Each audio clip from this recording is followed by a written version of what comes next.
All right, folks, welcome to a brand new series that Mark Steves from Altmedia United, that Camden and myself are hoping you will enjoy. Now, the idea was brought to us by Mark. We don't want to take the credit when we didn't have anything to do with the origination of this, but the concept here is that we are going to be investigating, delving, and learning the different aspects and esoteric, scientific, and many other angles of the elements on the periodic table. Now, granted, I do want to say the first 10-20 minutes of this episode, since it's the first time we started doing this, and we did come with notes, but in terms of the conversation and the way it was going to go, we believe in a free-flowing form of conversation. We really took care of doing our best to try and understand the principalistic foundations of this particular element, and in this episode, it is fluorine. Now, I will say, though, that throughout the second half, throughout halfway and the latter half of this episode, which all of it is going to be public and free, by the way, it gets really, really good. Without further ado, I highly suggest that you folks check it out, give it a shot, let us know what you think. Cheers.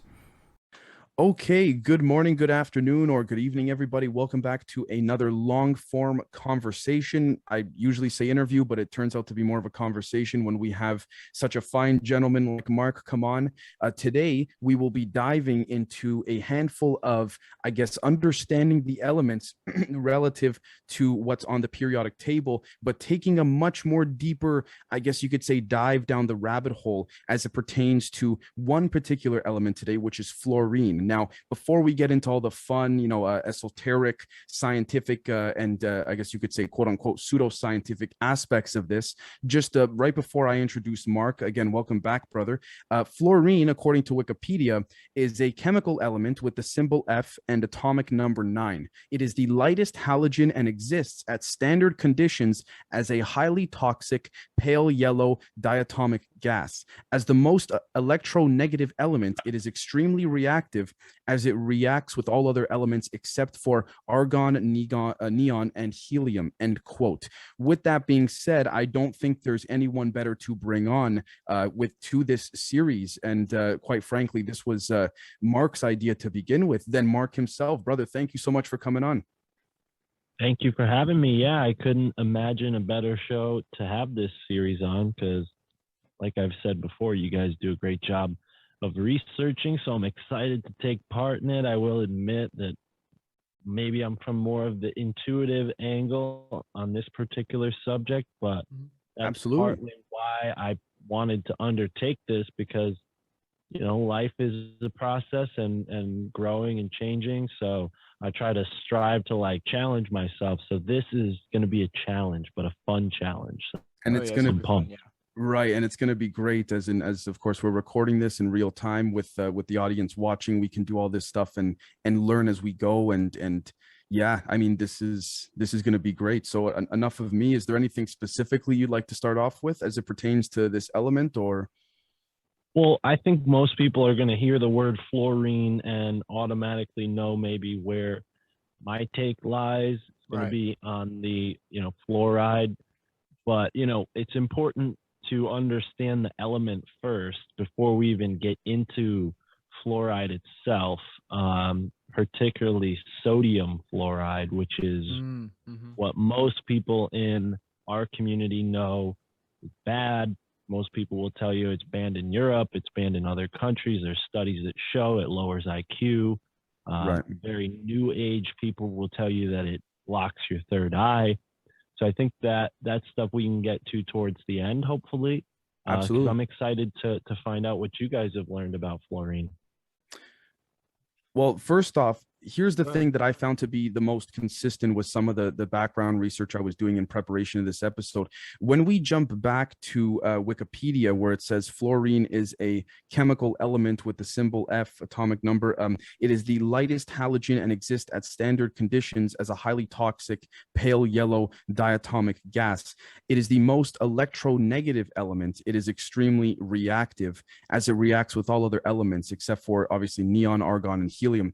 One thing I found so peculiar about this is that it seems as though there are certain aspects of fluorine that are in a certain way could be bioengineered or biomanufactured at the not just molecular level, but at the nano level. And I know what, saying nano, people think, okay, what sizes, what are you talking about? very small, extremely small atomic substructure small. I'm speaking in this particular case of the subatomic structure, excuse me.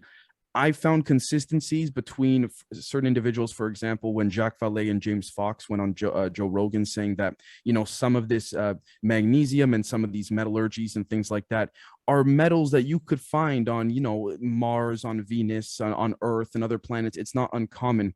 It's more the way in which the subatomic structure is organized. And interestingly enough, on the surface level within the public academia of science, at least to my understanding and the breadth of my grasp of this, there is no device, mechanism, apparatus that could restructure at a subatomic level in the way in which Mr. Vallée was referring to these types of, I guess you could say, elements, if you want to call it. Now, what I find interesting and peculiar is that, again, this kind of works to the benefit of the cover-up of different esoteric, intuitive, spiritual phenomenons. But I find that the sheer convenience of all these metallurgies and all these elements and things like that being available on to the public domain as some sort of just, as an element really is not great for people like us, because again, to be able to reorganize the subatomic structure within that of the substrate of these elements is very hard to do publicly, if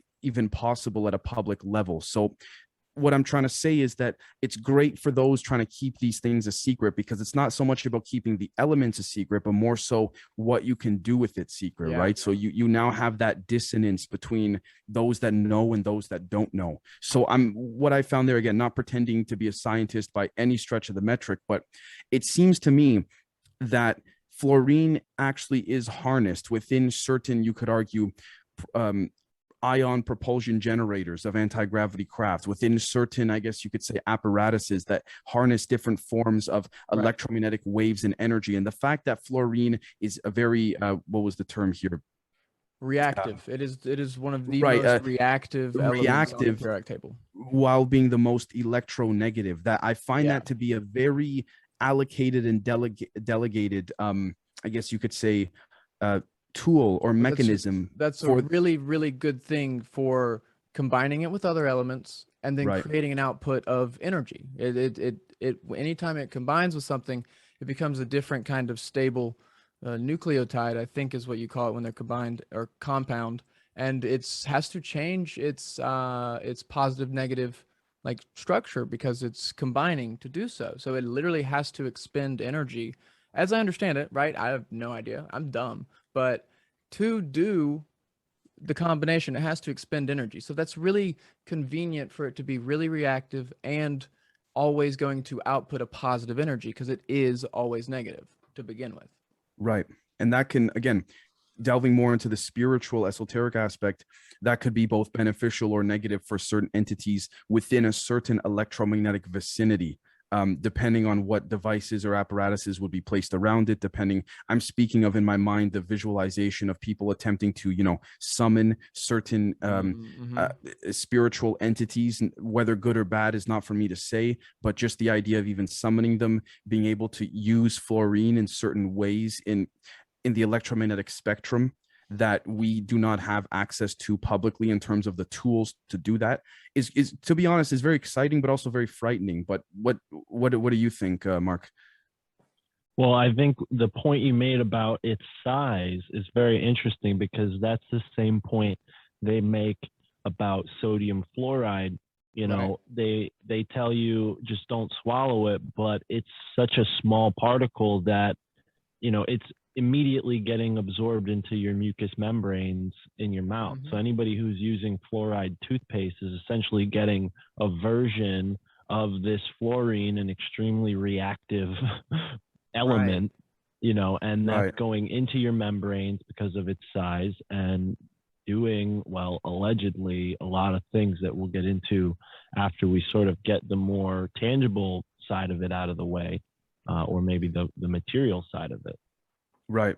I mean, personally, I do believe that this element, from my research, is used in very particular types of craft that the I guess you could say the military industrial complex is working on entirely off the record in black budgets, special access programs, you name it. It seems like it has a very, again, could be used, like you said, Camden, and compounded in so many different ways, but also seems like it's delegated towards a handful of specific tasks relative to the I guess, weapons, craft, apparatuses being it is. developed. Because it is verifiably, no even speculation, conspiracies here. It was one of the key components in the atomic reaction of the first atomic bombs of the Manhattan Project. It literally made that thing go boom. It's more explosive. Make sure I say it right. Which one? It's more explosive than potassium. Potassium can catch on fire if the air is too humid. It is a reactive ass chemical or element. Sorry. And if you were to, in a hypothetical world, set a certain vicinity where the electromagnetic spectrum and waves have been altered, again, interestingly enough, within that of the craft they're building or something of the sort, it would explain how this anti-gravity or reality engine, as Bruce Fenton likes to call it, would work. I could tell, Camden, by your face. What did you? No, I do. I will. I mean, I have a webpage pulled up, just talking points about it. I hadn't gotten so far down, but it reacts with oxygen in the sense that it can pull oxygen out of the water. It also is one of the only things on Earth that can react with diamonds. Like this is a very, very interesting element just on a pure like public science level, right? Much less talking about, the fluorides, things that they don't really admit is doing what it's doing in the water. Like it's just it's a wow chemical, because it doesn't occur naturally on Earth. The only place that you can find it happening on Earth is coming out of volcanoes.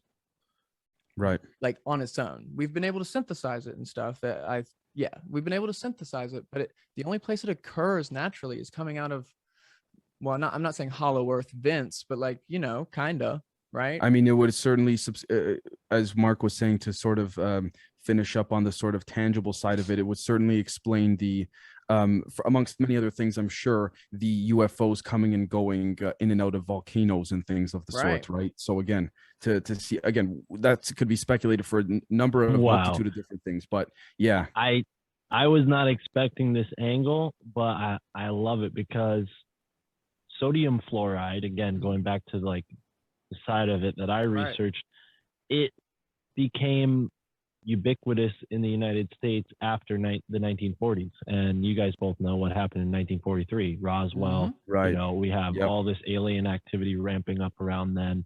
And this fluorine, obviously extremely important when it comes to the Manhattan Project, but all of the alien messages that people get around that time was like this space communism, give up your nukes message, where the light beings would come and say, oh, you have to give up the nukes. We'll save you. We'll come and rescue if you give up the nukes. Meanwhile, we have footage of them like coming down and beaming the nuclear warhead and disabling it. So I think that's a whole nother tangent, but it is curious how much UFO activity is surrounding this time period and this element. I agree. I may take a little Lou Elizondo perspective here, but okay, we just talked about hollow earth. That's where fluorine comes out of. It seems like they don't like atomic weapons. What if they're really greedy and they really want all their fluorine, and they don't like that we're using fluorine to make our things, our anti-gravity, our reality engines, our atomic bombs? We're like stealing their element that they use in hollow earth kind of thing. So, I mean, it could be even a different perspective that way. They're just like really, really greedy. And I just thought of it when you started saying that, because that's interesting. Well, it is notable, like, the connections between the Nazis and the OSS. The Nazis were the first people to use sodium fluoride on their prisoners, and then the Soviets did the same thing. And the reason why is because, according to what they said about it, it made people more docile and it made them deteriorate from the inside, which is, they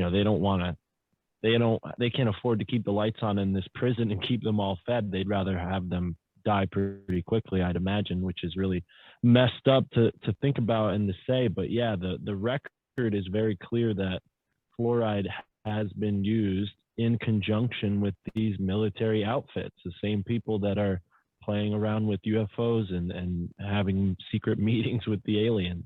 I can't help but think that this leads me to, again, not being a scientist by any metric, but I can't help but think that this leads me to some instances that have been, I believe, documented or at least covered in some angle or another by Mr. Bruce Fenton, as he said on a few months back on a long form episode we did together, where he talked about there have been certain stories where abductees have been offered pancakes without sodium on this craft, and they've actually taken, literally they were offered it as food, and then they were allowed to take the pancakes off of the craft when they were returned back to their home or wherever they were placed.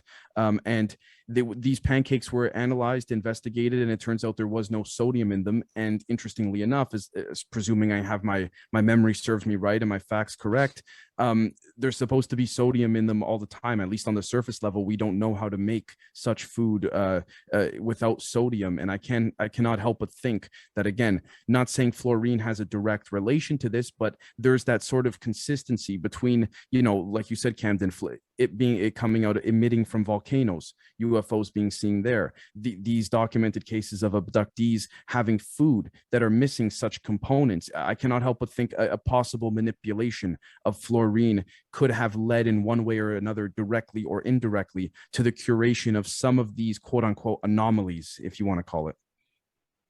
You're right. Sorry, I'm just reading more things because, dude, this is a weird element. Like you picked a damn good one for us to really dig into first, Mark, because it is, when it combines with carbon or sodium, like we just talked about, sodium fluoride, that is the strongest elemental bond on the periodic table. Those two, because it only has a singular one stable isotope. Like, it never degrades, it never has a half-life. It is stable, yet the most explosive reactive. That's just, it's a paradox in existence, even, which is crazy. Yeah, absolutely. The volcanoes are extremely, interesting too. I mean, as they pertain to like cataclysms. Yeah, it makes me want to go to La Palma right now.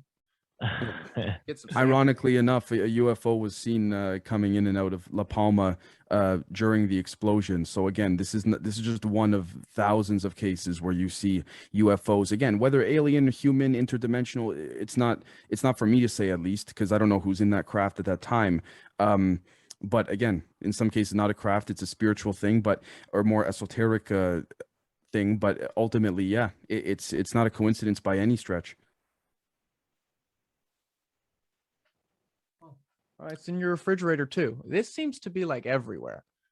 Well, and I'll say it's in Prozac, and it's also in Prozac it's called fluoxetine hydrochloride, and then the chemical name for sarin nerve gas is isopropyl methyl phosphoryl fluoride. So it's very, key to toxins, especially military applied toxins. And then Prozac, which is, an SSRI, it's a serotonin suppressor, I'm pretty sure, right. or no, it is. Enhancer. Yeah, you're right. Serotonin suppressor reuptake inhibitor, I think. Yeah. Right. Like right. Yeah. So it's very interesting because Prozac is completely tied into the whole MK Ultra stuff, and like what they say these celebrities happens to them, like they get like this plastic mindset where, through neuroplasticity, their minds are altered to be more susceptible to whatever programming their, handler wants to program into them, so that they can be the vessel for whatever negative entity or whatever agenda they're going to use this person for.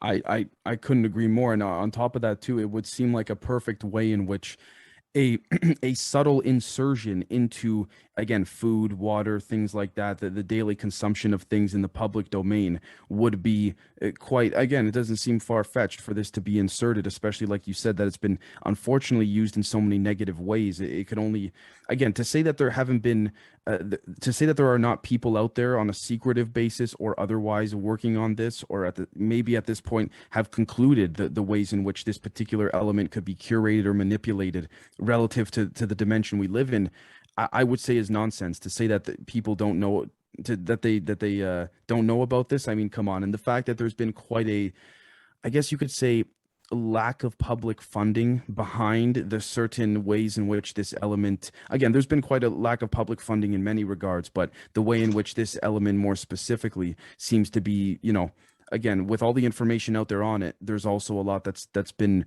missing, if you want to call it. I give the example similar to Einstein's theory of relativity. Apparently he did solve it before he died, but again, that's the whole thing, leaving the gaps out of the equation in a public sense. But I'm curious, Mark, to see or to hear what you have to say in your perspective as it pertains to the esoteric and intuitive angle of this particular element. Yeah. Well, before we go there, I think, some people might be interested. Harley Rivers Dickinson, a Liberal Party member of the Victorian Parliament for South Barwon, Australia, made the following statement. It is a matter of record that sodium fluoride has been used for behavior control of populations.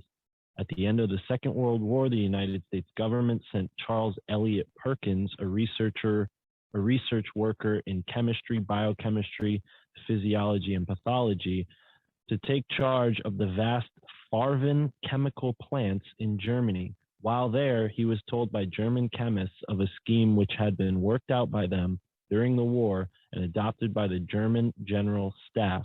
This scheme was to control the population in any given area through mass medication of drinking water. In this scheme, sodium fluoride will in time reduce an individual's power to resist domination by slowly poisoning and narcoticizing a certain area of the brain, and will thus make him submissive to the will of those who wish to govern him. Both the Germans and the Russians added fluoride to the drinking water of prisoners of wars to make them stupid and docile.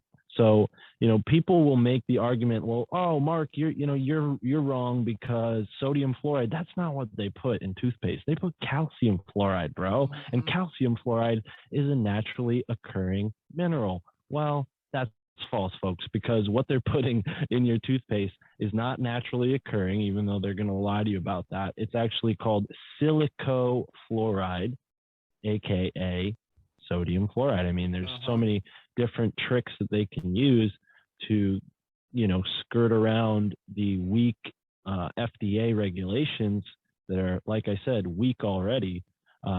So weak that this sodium fluoride that has also patented use as rat poison and insecticide is, given to children in, cotton candy or bubblegum flavor, when you go and visit the dentist. Right. Sorry, Mark, before you go on, I just wanted to say very quickly, for those not aware, for you guys as well as the audience too, the FDA, from my understanding, 75%, and this is a reference from 2 or 3 years ago, according to Forbes, if I'm not mistaken, 75% of the FDA's budget comes from Big Pharma. And when you see that ultimately Big Pharma has what is referred to in legal terms as regulatory capture, I say that with air quotes, on the FDA panel and commission, basically Big Pharma owns the whole fucking thing, essentially. I mean, one can make that argument very strongly. Therefore, wouldn't be that difficult to add to your point, Mark, to insert said, not just elements, but fancy legal lingo in order to covertly just have this, pass on as just something that's not harmful whatsoever. I mean, yeah. Well, go ahead. No, you're good. So there's even more evidence for it. I mean, take a look, folks. We're all around the same age. I'm sure you guys have grandparents that are still alive. 3 of my grandparents are still alive. And, luckily in one of my grandparents' case, they grew up in Canada on a farm where they probably didn't have fluoride in their tap water. But on the other side of my family, there was Alzheimer's, with my great grandparents. And that is a symptom that's caused by sodium fluoride toxicity. It causes a reduction in the nicotinic acetylcholine receptors, damages the hippocampus. It forms beta amyloid plaques, which is what happens when people have Alzheimer's. There's a reduction in lipid content, damage to the Purkinje cells, exacerbation of lesions induced by iodine deficiency, impaired antioxidant defense systems, increased uptake of aluminum, and accumulation of fluoride in the pineal gland. So these are all symptoms of fluoride toxicity, and you can see in the degradation of our elderly populations here in North America, going to these homes and being, in the state of forgetting their lives and forgetting their family members. It's really sad, considering you go to countries where they don't have these modern toxins, and the people who are elderly are wise, they're in tune, they have things to say, they have a message, whereas it seems like, at least my situation around here, like my great grandparents, they got fucked out of that opportunity. Sorry to curse, but that's just the truth of it, by being toxified to the point where they couldn't even remember their own life in their old age. And I'm really grateful that that's not the case for, like I said, my grandparents who did grow up in Canada in a more rural situation. By the way, very quickly, just to add to that, what I believe you're referring to, what you were reading off there, is what many have within the Department of Defense and now the public knows to be the God gene, which is interesting. Yeah. There is a video that I did maybe a month or two ago on it. There's a gene in you were talking about lipid processes and all those things. There is a Sorry, if I could add quickly, Go ahead. it's been dubbed the God gene due to its alleged reported association with spirituality. Right. It was yeah. in 2004, this is according to geneticlifehacks.com. In a 2004 book by Dean Hammer, the VMAT2 gene was hypothesized to be the hereditary influence towards spirituality. And Oh, we're wow. not saying it is at all related to the current situation, but there is a verifiable Department of Defense video where they're pitching some of their R&D at some people that we can't tell because it's the back of their heads that you would guess would be investors. And they're talking about how these people that you would maybe call religious fanatics have this part of their brain light up when they're read religious texts. People that you would associate to be materialistic or atheists, that part of their brain does not fire when they're read religious texts. So if you were able to, the person in the audience says, so we would infect them to then kill off that part of the brain like activity. The person presenting then says, well, the actual purpose would be for us to then vaccinate them to kill off this part. So I'm just saying, Yeah, no, it's exactly. a lot of present day possible connections, which is interesting, where this all connects back to what it helps in your brain. You talked about Alzheimer's, you talked about Parkinson's, things like that. That a VMAT2 degradation, like almost always makes happen in a person, is a really easy way to do it. This fluoride thing that we're talking about, that's interesting. It at least helps the cause if that's the goal, Absolutely. Right. That's it was just I made that. Oh my God, VMAT2. Like when you started talking about all those brain processes and the pineal gland, like that is where the VMAT2 gene works to like literally put a shield around your nucleotides so that they don't get attacked when they're like going through their for other parts of the brain. I can't remember the reaction name right now, but it's literally like a shield. You talk about like the armor of God.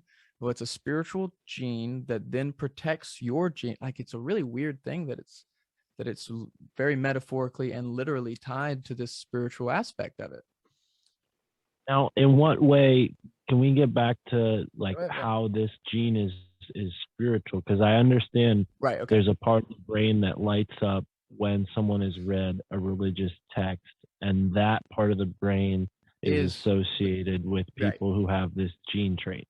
Yes. So now, what is their thought behind this effect that they're calling the brain lighting up? Like, is it that religious text? Like, I'm wondering, like, because now we need to examine, like, first of all, what religious text is being read. Yeah, right. What language, is being spoken, and like what I mean, if the person's atheist, obviously it doesn't have effect on them. But like, if you're reading in Hebrew to somebody who's from a Buddhist in Thailand, like, is it going to affect them? Right. Probably not. But that's not to say that they don't also have the spiritual gene. So maybe elaborate on that a little bit more. Yeah. Sure. So, Yeah. As I understood it and found when I was doing this video, I guess my best way to say it, this is one of my favorite metaphors. We spell words, right?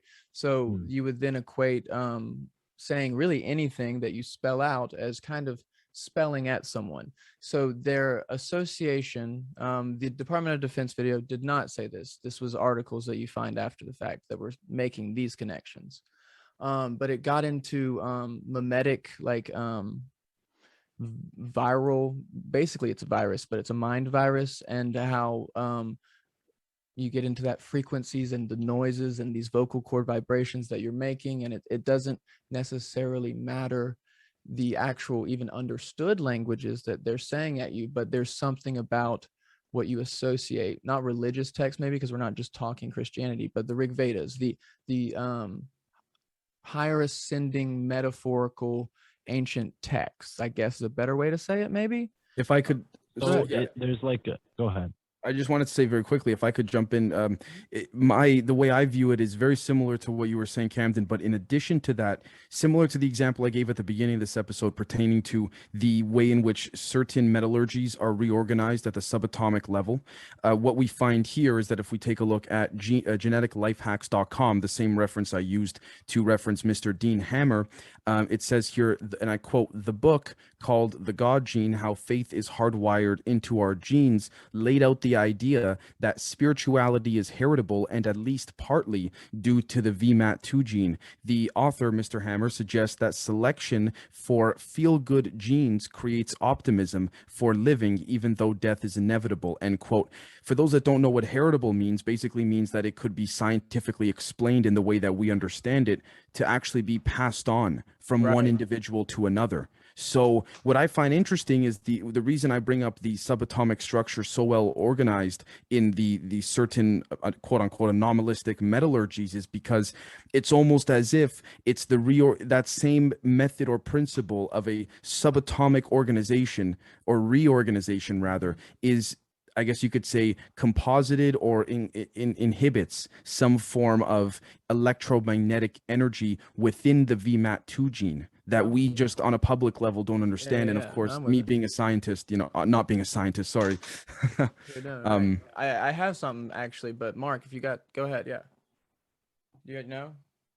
Yeah, I was going to say, and I'm glad you guys both clarified, because I'm thinking, maybe there's something rhythmically or inherent to the numerical order of these phrases in religious texts that has a effect on the brain that we don't account for. But if it's merely like that they're saying that there's an optimistic component to this, and that people are living a happy life despite being in a ultimately, it seems like they come from the materialistic perspective of like, we're living in a finite reality, and everything is, trying to survive.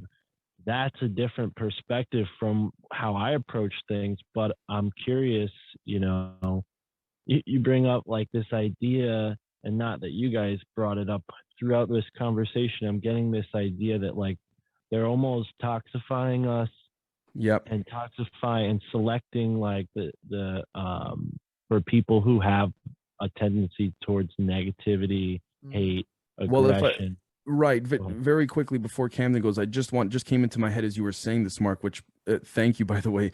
Um, when we take a look at some of this video of, the Department of Defense talking about removing the God gene and things like that, what I find inherently consistent amongst the different articles I was sifting through prior to doing this recording during research was that the VMAT2 gene specifically had to do with the sort of the feel good aspect of things, and that tie into spirituality I found quite peculiar, because the whole aspect of spirituality, as with life in general, allegedly is to excel, to grow, to learn. And so, like you said, they're toxifying this type of gene. Now again, to be able to try to explain it from a scientific perspective, like solely from a scientific perspective, even to those that understand it in a secretive compartment, may not even be able to, simply because there's such a there's such another side to it esoterically, that, as Einstein said, I believe, don't quote me specifically, but I believe he said religion without science is lame and science without religion is nothing, something along those lines. I just can't help but think of, again, the Hermetic principles and that whole angle there. But yeah. Well, And so what? Go ahead. No, you got it. well, I wonder if this was even possible if there wasn't, like, on the other side of things, the, like, acceleration of this hippie love movement with the drugs. Like, they were probably, I mean, obviously turning the soldiers against the citizens, right? All these soldiers are like, wow, these freaking hippies hate us, even though we're saving their country.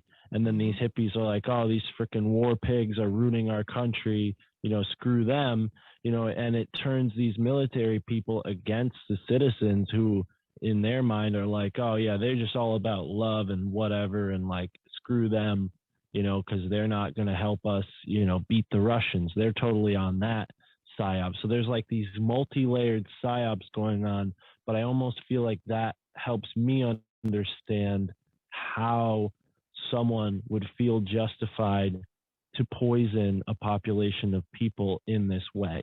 Like, oh, well, optimism is only hurting our military campaigns, so we need to, toxify optimism out of the brain and destroy spirituality because it has no practical value in our military. I mean, if we're going to look at things from that angle, Right. I think maybe that's an explanation. But I think also, like, what I was talking about with Chance from Interverse and someone else last night, off the air, was like archons, and are these archons, using certain chemicals? We were talking about parasites in this one instance, but I wonder if, fluoride being so strange and coming from, well, fluorine coming from volcanoes and like needing to be synthesized, like, what if we had some ET information about that, and then they were like, all right, this is part of the deal, we're going to use people as human experiments, we're going to give you our technologies. And some of these technologies were like crazy chemical applications of these extremely reactive elements like fluorine. I couldn't agree with you more. Yeah. The just to expand a little bit on what it does and the functionary things of it. So when your brain, your pineal gland produces melatonin, dopamine, serotonin, it's neurotransmitters. The VMAT2 gene forms a protective wall to prevent oxidative stress on those neurotransmitters. So they are able to work with your brain because they don't degrade before they get there. More of them get there, so to speak. And there may be something here to the just like we talked about the spelling of words, vibrational frequencies, all those things. They're wavelengths, right? It gets back into that 0 point field, zero energy thing of everything is technically moving all the time, because the electrons in this mouse are moving and vibrating. Even though this is matter, it is actually also energy in and of itself. So everything is energy that you can use to do what you want. And I think a lot of we call it poisoning, is that what it is, right, with the fluorine and stuff? Poisoning Toxification, of the whatever. population is to suppress, make sure they can do totalitarian measures and not get fought back against, to not let people realize my life's bad, but it's worse than yours. But actually, we should, our lives are bad and it's their fault.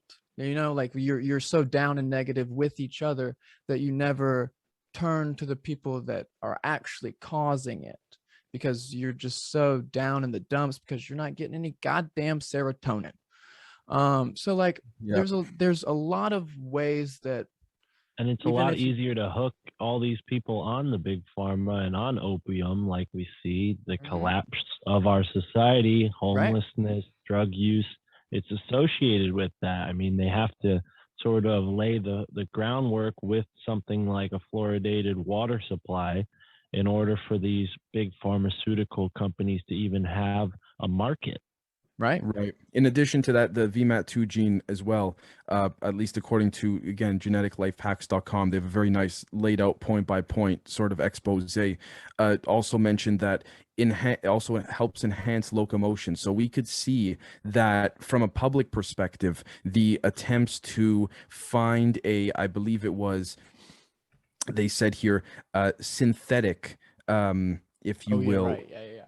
yeah, if they're attempting to find a sort of synthetic agonist in order to allow for researchers to conduct more experiments has not been the case. But again, you look at the financial side of it, the funding behind it, and all that stuff. They say there's good and bad, but it sort of falls into that category of, it depends what you're using it for, depends what you're applying it to in a lab and things like this. And so what I find quite peculiar is, again, the limited public knowledge on this. Meanwhile, we have the DOD over there with a leaked video talking about removing the God gene. So again, if there's not much to know about it, I mean, why? How do you have such detailed presentations on the matter? Right. I will give their, because I mean they do their justifications. They wrap things in protect the kids and terrorism, right? So like their justification for this isn't about the benefits of spirituality. They in their presentation focus solely on the fact that religious fanatics will only and always have VMAT2, a high concentration of VMAT2 genes, and this part of their brain will light up and interact with spiritual texts. Right. Whereas your atheist materialists will not get fanatical and they won't go blow up a city square. They focus on that kind of terrorism aspect. They never talk about the people that use that spiritual connection for connecting. They really do focus on the everyone that's a terrorist is everyone that's a fanatic. This is happening. So that's how they justify it. So Right. that's their reasoning, but there's a third class there. So yeah. Well, I think, all the points that are being made by you guys, I'm extremely blown away. I'm so glad that we picked this as the first one. But to get to the like intuitive spiritual Yeah. side of it, I'll Yes, just speak please. from experience. Ever since taking the steps that I took, let's say maybe 2014 was when I really seriously was like, all right, no more fluoride. I'm not even going to cook pasta with water from the tap. Right. Now I've kind of gotten away from that because it's just too expensive to buy bottled water for everything. Hmm. But since reducing the amount of fluoride that I'm potentially getting in my body, I've noticed an enhanced clarity of mind, an Mm-hmm. enhanced focus. Mm-hmm. I'm less drawn to things like video games and television. I'm more drawn to going outside, experiencing things, talking to people. I think part of me discovering like how to really tune into my body and removing all those unnecessary elements like fluoride, Yeah. um, it expanded my growth as an individual. So that's going to mean different things for different people. For me, Right. that meant becoming more spiritual, but I don't think that necessarily the third eye, even though it is spiritual, it doesn't do that for everyone. I think people who are like, Einstein, who used their mind to do all these thought experiments, he wasn't necessarily a religious person, but his Right. third eye was helping him make scientific, quote unquote, theories and innovations. And I think his unified field theory it's definitely something that fits into the electro universe a lot more than it fits into the Newtonian universe. So, you know, it might just be a matter of paradigm there. But to my larger point, it's like whether or not you're an atheist, there's a component of you that's connected to the larger reality.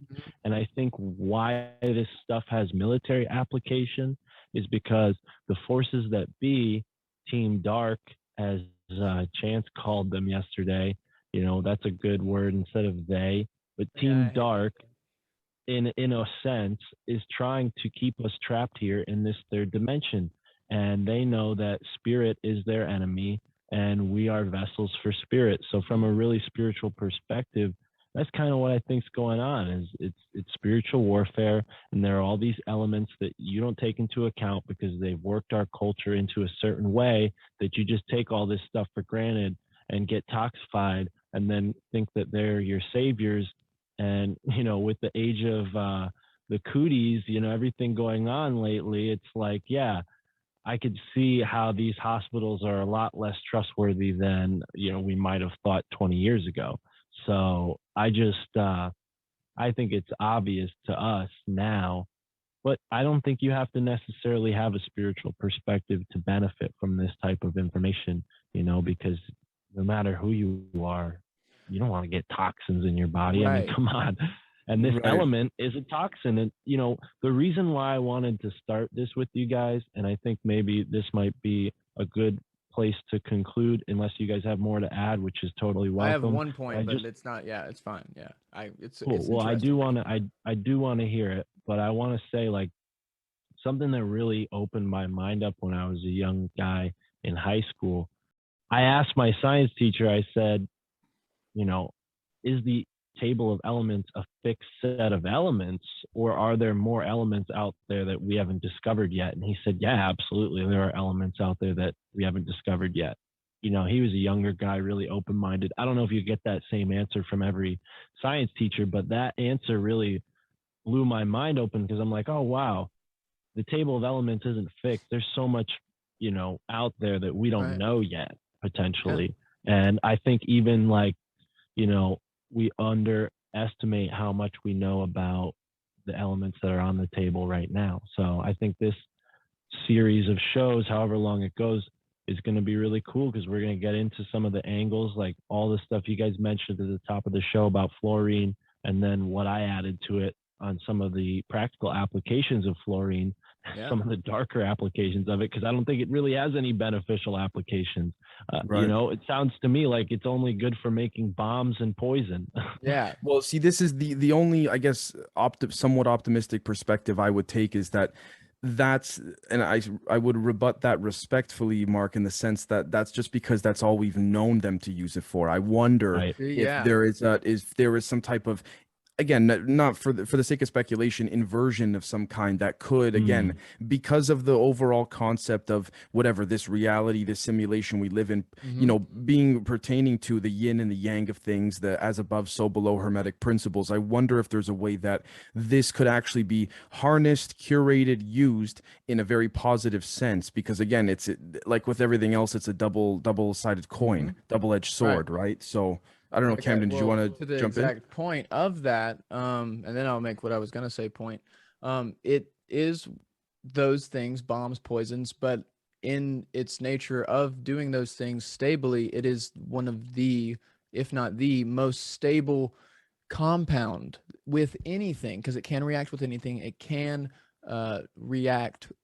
merge electrons with almost any element, diamonds, oxygen, everything almost. So it is maybe used right now to stably hurt people, but theoretically, I guess you could stably do good things with it. To my, I guess, speculation, it could be, I said earlier, it was in the first atom bomb. Well, if we decide that some of these, whoever they are, some versions of UFOs are low energy, like nuclear reactor engines, well, then they would maybe be using things like fluorine to make those reactions happen. So like there is maybe other practical uses to it that isn't this. I do my only thing before you get to your next point is that if it were to be for as a fact used within that of the development of the hydrogen bomb, the atom bomb, whatever you want to call it, it's interesting because again, if there is some form of nuclear fission or something of the sort pertaining to not just the enrichment of uranium but mercury plasma relative to the propulsion systems used on some of these craft, I wonder if the implementation of that could be churned in a sort of way that would be, I don't want to say positive because again it's all about perception, but more so like we see, you know, certain portals, we see footage of, you know, alleged footage of certain portals being opened in the middle of the sky due to some of the apparatuses these craft have. I wonder if the advancement and taking advantage of that in a way that would be more beneficial to a productive form of esotericism could come about. But again, like you, to your point though, Mark, we've only seen it used in such negative things. Yeah. Right. The same way quantum physics stays theoretical. Right. Yeah. But my original thing was a lot of this reminded me, you've specifically mentioned 2014, Mark, which is interesting. Dave and I have recently covered a nano domestic quell document that Snowden leaked that specifically states in 2013, we think we can infect 98% of the United States population. By early 2014, we think we will have 99% of the population infected, all the while not saying infected with what. Yeah. Yeah. Then, because you will like this a lot, actually, next paragraph, it says, we recommend increase in the inflows and outflows of nano domestic quell in these markets. And then it goes Atlanta Municipal, Coca-Cola, Pepsi, Chicago Municipal, Chicago, LA Municipal. It was increasing giving by the like percentage. 9%, 8%. Yeah. Yeah. Not It was- adding or not starting, but increasing inflows and outflows of nano domestic quell And by to tell you the percentage. truth, I'd pull the document up to share it on my screen for people in the episode to see, but we could get taken down for that document, so I could send it to you privately if you like, because it really adds to, again, this is one of many, you know, tens of thousands, if not hundreds of thousands of documents Snowden leaked. So it's funny that people just kind of glossing over that. Right. And he tweeted about this back in 2013, the nano domestic quell kill bots, if you will.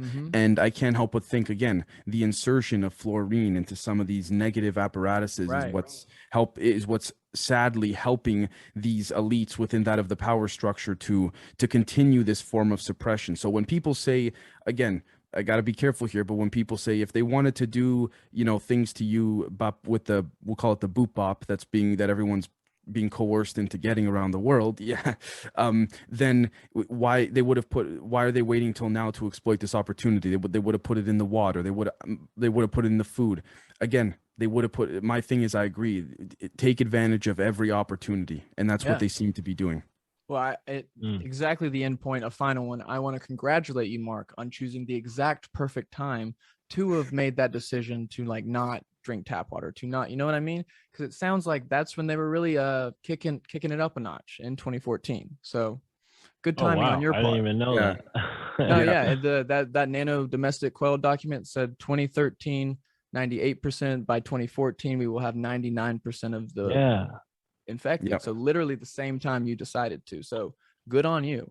We could argue if that's a coincidence or not, but yeah, that's quite peculiar that that same time frame fell into line with yourself, and I would dare to argue many other individuals too. That's, I guess, what we could call coincidental, but at the same time, I find it peculiar that a lot of people who we are coming across that have been, I guess you could say, awakened, enlightened, whatever you want to call it, have had this sort of their own individual and respective journeys, but into the intuition aspect and cutting off certain things was quite done in a peculiar, timely fashion relative to what we're now finding to be these secret government operations being disseminated into the public. So it's like we see, again, perfect example, how you cut off at roughly the same time that this document at least, you know, detailed how much they were going to push out into.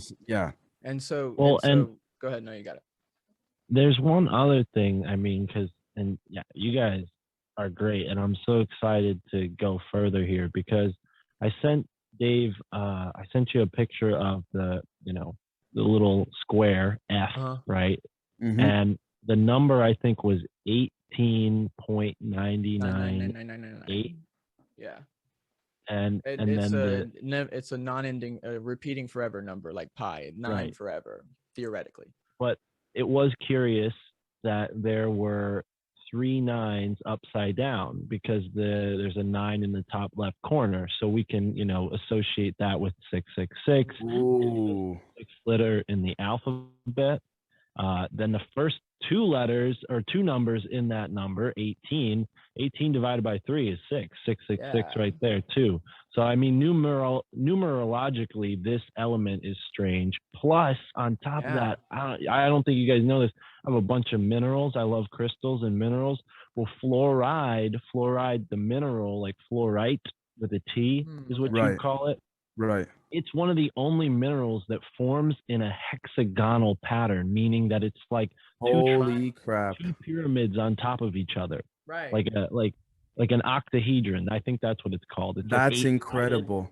But it's very strange. Like like it has a strange sort of structure to it, even in mineral form. Hexagon. That's interesting, because that we did a roundtable yesterday covering some of that, where a gentleman by the name of Chaz, based out of Russia, if I'm not mistaken, he got into that, the whole beehive thing and the whole hexagon shapes and things like this. And it's interesting you say that, Mark, because there's alleged footage from the dark web that we've dug up that apparently shows roughly late 70s, early 80s, maybe mid 80s footage of the backside of Mars, the backside being relative to how our planet, Earth faces Mars, hexagonal bases and very connected, and why the hexagon keeps reoccurring in nature or in this simulation or what have you.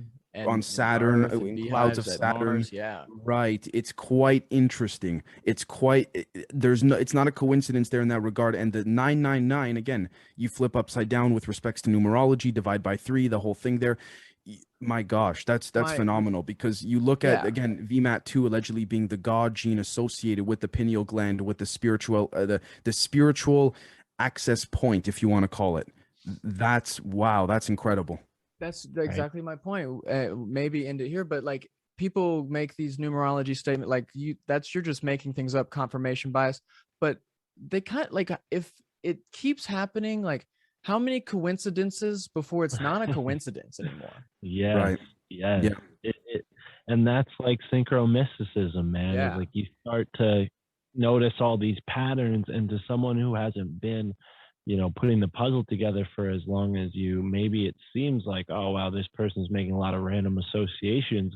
But then you start to unfold the pattern yourself, and you're like, oh, this guy's doing the same math I am, and we're getting the same results, because there's a formula. Everything's numbered. We're living in a numerical universe, and the elements make up our universe. So let's examine them, dudes. I love this. I think this is gonna be fun. We got into a lot, and we're only at like an hour. That's perfect. You guys want to, like, maybe in a future episode, if we prepared more, do this episode longer? Where were you thinking?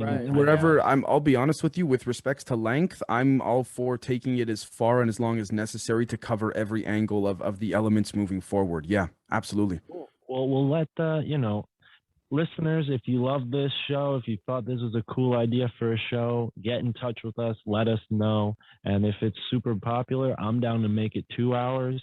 And I think also, if we have a lot of information, I'm down to make it 2 hours. Today we got to cut it to 1 hour, but guys, this was fun. And especially, I kind of just threw this one off short notice too. So if we do have a little bit more I am time to amazed prepare. that we really, I believe the connections are there. Like, right. Exactly. I believe that the content, the content and all the information shared in this episode will be a very good gauge to see for those that are interested. And I'm sure, you know what, Mark, I don't want to speak on behalf of the audience at the moment, but I'm pretty damn sure they will be.